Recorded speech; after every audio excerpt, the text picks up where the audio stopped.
मेरी नज़र में तो जो तोशा खाना केस है उसमें किसी किस्म की कानूनी गुंजाइश नहीं है, ना वो क्राइम बनता है। इसहाक डार साहब बड़े एफिशिएंट, बड़े इंटेलिजेंट एक्सपर्ट हैं, अपनी महारत रखते हैं। मुज़ाकरात हुए थे और तकरीबन दोनों साइड्स ने अपनी अपनी शिफ्ट की थी पोजीशन, लेकिन अल्टीमेटली हमारा इलेक्शन की तारीख पे फैसला नहीं हो सका।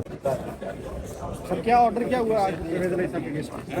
वो प्रोसिक्यूशन साइड से कोई आया नहीं और जज साहब ने इंतज़ार किया। उसके बाद उन्होंने कहा कि हम इसको सुनना तो चाहते हैं, कल के लिए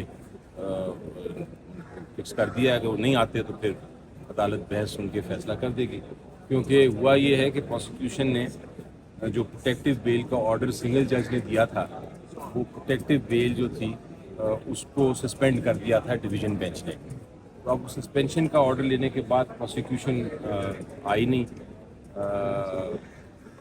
इधर अदालत में आज, क्योंकि उनको सस्पेंशन ऑर्डर मिला हुआ है, यानी कि वो जो ऑर्डर था प्रोटेक्टिव बेल का वो सस्पेंड हुआ है, तो वो इसलिए आ नहीं रहे, पेश नहीं हो रहे अदालत में। अदालत ने कल के लिए अब समाअत की है और उस पर बहस होगी इंशाल्लाह। अच्छा सर, जैसे एक तो आप सेनेट के मेंबर हैं और एक बिल पास हुआ है जिस पर इमरान खान ने शदीद तहफ़्फ़ुज़ात का इजहार किया है, उस पर कोई नोटिस वोटिस आपको किए इमरान खान साहब ने? ये कौन से वाले बिल की? बहुत सारे बिल पास हो रहे हैं और ऐसे ऐसे बिल पास हो रहे हैं कि वो मेरा ख्याल है उनको मैं कहता हूँ अंधे कानून। शायद आप उसकी बात कर रहे हैं जो कानून पास किया गया है, यानी नेशनल असम्बली ने भी उसको बिल को मंजूर किया और सेनेट में वो आया था, लेकिन वो ड्रॉप हो गया क्योंकि इतराज़ात हुए बहुत सारे, ना सिर्फ पीटीआई की तरफ से बल्कि जो जमातें हैं पीडीएम की, उनके भी सेनेटर्स ने उस पर ऑब्जेक्ट किया, क्योंकि वो कानून पॉलिटिकल एक्टिविटी को रोकने के लिए लाया जा रहा है। वो किसी भी पार्टी पे अप्लाई हो सकता है और कल को जो भी पास करेगा इसको उनके खिलाफ भी वो इस्तेमाल हो सकता है। उस बिल में ये कहा गया है कि अगर कोई भी पॉलिटिकल एक्टिविटी पार्टी करती है जो कि किसी हुकूमत के नज़र में वो गलत एक्टिविटी है, तो उसको वो पनिश भी कर सकता है, सज़ा भी दे सकता है और बैन भी कर सकता है। तो इस किस्म का जब कानून पास करने की कोशिश की जाए, मेरा ख्याल है किसी भी जमहूरी मुल्क में नहीं है, तो फिर उसको अपोजिशन तो करना जायज़ है। किसी सियासी पार्टी की तरफ से है या कहीं और से ये बिल आए पास? जी ये तो हुकूमत का बिल है, हुकूमत के ही मिनिस्टर साहब ने पेश किया है, तो ऑब्वियसली फिर हुकूमत इसको करना चाहती है, पास कराना चाहती है। और हुकूमत के जो लॉ मिनिस्टर थे स्टेट के, वो बड़ा ज़ोरों शोर से सेनेट में रिक्वेस्ट कर रहे थे कि इसको पास किया जाए। वो तो ज़मीर जागा सारे सेनेटर साहिबान का और उन्होंने इसको पूरी तरह अपोज़ किया और मैं उनका शुक्रगुज़ार हूँ। मैं तो हमेशा ये कहता हूँ कि हर कानून जो है वो चूँकि 25 करोड़ आवाम के ऊपर लागू होता है, हर इंस्टीट्यूशन जो है, हर अदारा जो है वो उसका पाबंद है उस कानून का।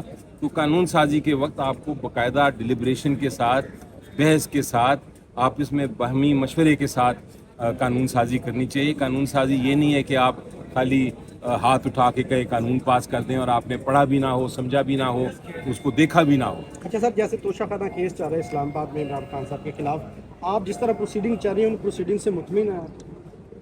देखें, मुझे तो बिल्कुल इस पे बहुत खदशात हैं। मेरी नज़र में तो जो तोशा खाना केस है उसमें किसी किस्म की कानूनी गुंजाइश नहीं है, ना वो क्राइम बनता है, बल्कि इलेक्शन कमीशन ऑफ पाकिस्तान का जो ऑर्डर था जिसके तहत ये तोशा खाना की सारी प्रोसीडिंग्स चल रही थी, वो हमने चैलेंज किया हुआ है 5 मेंबर बेंच के सामने और उसकी समाअत भी हो रही है। मेरी नज़र में वो 5 मेंबर बेंच जब भी समाअत करेगा इंशाल्लाह वो आइन और कानून के मुताबिक फ़ैसला कर सकेगा। लेकिन इसमें कुछ ऐसे हर्डल्स आ रहे हैं उसकी समाअत में जिनका मैं ज़िक्र शायद अभी नहीं करूँगा, लेकिन ज़रूर मुझे ख़दशात हैं। और जिस स्पीड के साथ ट्रायल कोर्ट इसको आगे चला रहा है उसके ऊपर already I think press conferences कर चुके हैं जो वकला हैं उस केस में इन्वॉल्व। मैं तो ज़ाती तौर पे इन्वॉल्व नहीं हूँ उस केस में, लेकिन जो वकला हैं उन्होंने प्रेस कॉन्फ्रेंस कल की थी, उन्होंने भी अपने खदशात का इजहार किया है। और मुझे ये भी मालूम है कि जो ट्रायल कोर्ट की प्रोसीडिंग्स हैं उनके ख़िलाफ़ हाई कोर्ट में भी और सुप्रीम कोर्ट में भी दरख्वास्तें दायर की गई हुई हैं। तो उम्मीद ये है कि हाई कोर्ट और सुप्रीम कोर्ट उन दरख्वास्तों पे फ़ैसला करेगा। मेरी नज़र में इंसाफ ना सिर्फ होना चाहिए बल्कि नज़र भी आना चाहिए कि इंसाफ हो रहा है, और ये प्रिंसिपल एक वेल एस्टैब्लिश प्रिंसिपल है। इस चीज़ को भी मद्देनज़र रखना पड़ेगा ट्रायल को। अच्छा, अली ज़फ़र साहब ये बताइएगा कि जो जब पीडीएम से मुज़ाकरात हो रहे थे तो आप भी उस कमेटी का फवाद चौधरी के साथ आप हिस्सा थे, तो क्या ये बात दुरुस्त है परवेज़ हट्टकी कि आपको इलेक्शन ऑफर किए गए और आपने एक्सेप्ट नहीं किए? सारा रिकॉर्ड पे है जी। बिल्कुल मुज़ाकरात हुए थे हम लोग और अच्छी खुशगवार माहौल में था, और इस वजह से वो इक़दामात जो थे, जो सुप्रीम कोर्ट के एक तरह से डायरेक्शन नहीं के लेकिन उनकी जो एडवाइस थी, उनकी जो एक तरह से हदायत थी, उसके तहत ये मुज़ाकरात हो रहे थे, वो नाकाम हो गए। उसका सारा रिकॉर्ड तो आपके सामने मौजूद है। तो ये इसका जहाँ तक उनकी गिरफ्तारी का खुदा न खास्ता जो इशू है, वो तो खुद उसके ऊपर काफ़ी स्टेटमेंट्स देते रहते हैं। उन्होंने कई बार खदशात का इजहार किया है, लेकिन उनकी जो लीगल टीम है फ़िलहाल मुकाबला कर रही है कानून के दायरे में रहते हुए, और केसेस में अपने रिलीफ जो ले सकते हैं, जो भी जितने भी वो ले रहे हैं, और हिस्सा लेते रहेंगे। उनके ख़िलाफ़ मेरा ख्याल है 100 से ज़्यादा तो शायद मुकदमात ऑलरेडी दर्ज हैं, और भी पता नहीं कितने पाइपलाइन में हैं, और वो कर रहे हैं। उनकी लीगल टीम जो है वो हर तरफ फैली हुई है और वो अपना मुकाबला कर रही है कानून के मुताबिक। अल्टीमेटली इंसाफ ही होगा आप देख रहे हैं सर इमरान खान साहब आइंदा इक़्तिदार में आ रहे हैं या नहीं आ रहे, क्या समझते हैं आप? जी बिल्कुल, इलेक्शन तो देखें आइन के मुताबिक होना ही होना होता है। ताख़ीर आप अगर जिक्र कर रहे हैं, जो इस वक्त 14 मई की जो तारीख दी थी पंजाब और केपी की असम्बली में, और वो आइन के मुताबिक जो तारीख सुप्रीम कोर्ट ने दी थी और वो नहीं कायम रह सकी और वो डिले हो गया, आप अगर उसका जिक्र कर रहे हैं तो बिल्कुल आप देखें, फैक्ट तो ये है, हम अपना आंखें बंद नहीं कर सकते कि आइन की खिलाफ वर्जी क्लियर कट हो रही है। इस वक्त मेरी नज़र में जो केयर टेकर हुकूमत पंजाब में है और KPK में है, वो एक तरह से गैर आइनी है, और बहरहाल लेकिन हकीकत यही है कि आइन की खिलाफ वर्जी हो चुकी है। अब उम्मीद ये है कि जब फाइनल नेशनल असम्बली का मैटर आएगा तब आइन के मुताबिक इलेक्शंस होंगे। यही हमारी ख्वाहिश है, यही हमारी डिज़ायर है, और यही अवाम की ज़रूरत है, और आइन भी यही कहता है। और मुझे यकीन है कि अगर सुप्रीम कोर्ट में जाना पड़ा, कोई ताख़ीर हुई इसमें, खुदा न खास्ता सुप्रीम कोर्ट भी यही फ़ैसला करेगा। अब बाकी वो फ़ैसला नहीं माना जाता या उसको इम्प्लीमेंट नहीं होता तो वो फिर अवाम का मसला है। आइंदा सेक्टर में इमरान की जो पार्टी और निगरान वज़ीर-ए-आज़म तस्लीम कर लेगी, जब मुशावरत हो रही है आपसे? नहीं, देखें, जहाँ तक निगरान वज़ीर आज़म का ताल्लुक़ है, मेरी नज़र में उसके क्वालिफ़िकेशन या क्राइटेरिया जो है वो आइन में दर्ज है। सबसे पहले तो उसको न्यूट्रल होना चाहिए, उसके बाद जो जितनी आर्टिकल 62 की रिक्वायरमेंट्स हैं, 63 की रिक्वायरमेंट्स हैं, क्वालिफ़िकेशन जो एक MNA की होती है, एक प्राइम मिनिस्टर की होती है, वो भी उस पर लागू होती है।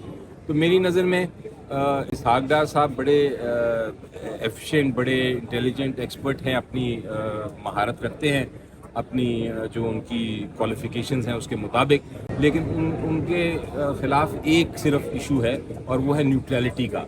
क्योंकि वो एक पॉलिटिकल पार्टी के वज़ीर भी हैं, रुकन भी हैं, लीडर भी हैं, तो वो उनके ऊपर वो जो रिक्वायरमेंट है केयर टेकर एक प्राइम मिनिस्टर के लिए, वो न्यूट्रल हों, यानी कि उनका किसी ताल्लुक़ ना हो किसी पर्टिकुलर पार्टी के साथ, वो उस क्राइटेरिया पे पूरा नहीं उतरते। तो मेरी नज़र में कोई ऐसा शख्स आना चाहिए, चाहे वो जो भी हों, पॉलिटिशियन हों, एक्स पॉलिटिशियन हों, जर्नल हों, मीडिया से ताल्लुक़ रखते हों, वो वकील हों, वो बिजनेसमैन हों, जो भी एक्सपर्ट हों, वो न्यूट्रल हों, किसी पार्टी के साथ उनकी एफिलिएशन ना हो। क्योंकि केयर टेकर उनको का एक ही मकसद होता है, एक ही उनका पॉइंट है, एक ही उनका एजेंडा है, एक ही उनका जॉब है, और वो ये है कि फ्री एंड फेयर इलेक्शंस कराएं। वो डे टू डे अफेयर्स चला सकते हैं, वो एडमिनिस्ट्रेटिव एक्शंस ले सकते हैं, लेकिन कोई ऐसे फैसले नहीं कर सकते जो परमानेंट हों, ऐसे फैसले नहीं कर सकते जो कि बाइंडिंग हों आने वाली हुकूमत के ऊपर। इसलिए केयर टेकर हुकूमत का एक स्टेटस को का रोल है। वो एक उनका काम है कि जो हुकूमत उनको मिली اس کے مطابق ہی جو آنے والی الیکٹڈ حکومت ہے اس کو وہ حکومت ہینڈ اوور کر دیں. تو وہ ایک کیئر ٹیکر ہے. کیئر ٹیکر کا مطلب ہی یہ ہے ٹیک کیئر کرنا.